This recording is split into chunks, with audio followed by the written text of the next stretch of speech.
percée politique et diplomatique de Wadagni.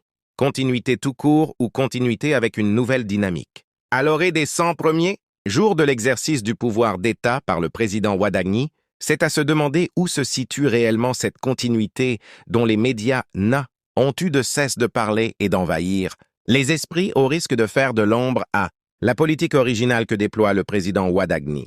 À l'orée des 100 premiers jours de l'exercice du pouvoir d'État par le président Wadagni, c'est à se demander où se situe réellement cette continuité dont les médias ont eu de cesse de parler et d'envahir les esprits au risque de faire de l'ombre à la politique originale que déploie le président Wadagni sur tous les fronts. Au commencement était la désillusion de ne pas avoir une élection digne d'un pays démocratique, en l'absence de participation de toute opposition crédible. Le seul parti la représentant et siégeant à l'Assemblée nationale à ce titre avait manqué de satisfaire aux exigences du parrainage à une voix près, celle d'un de ses propres membres qui s'est fait prier en vain. S'en était alors suivie une phase de désagrégation. Le parti perdit les élections législatives et, conséquemment, sa place dans l'hémicycle.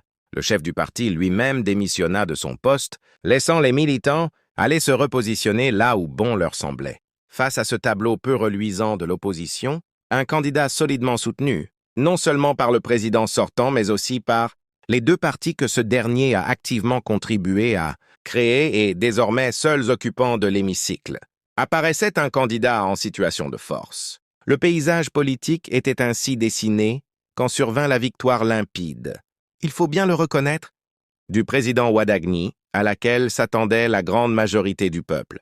Le sentiment de continuité.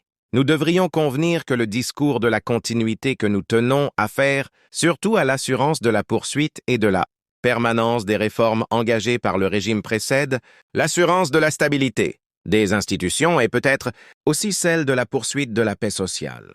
Elle renvoie également à la manière dont s'est faite la transmission du pouvoir d'État, empreinte qu'elle était de fluidité, de simplicité et j'allais dire de complicité tout à la fois. À cela, rien de plus normal.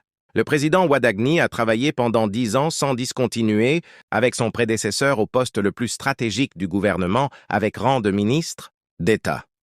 Il connaît parfaitement tous les dossiers et en a la maîtrise. Il est visiblement à l'aise et ne donne d'aucune manière l'impression qu'il devra passer un temps d'apprentissage à la marina. Ce sont toutes ces considérations qui nourrissent et font prévaloir le sentiment de continuité dans l'opinion publique.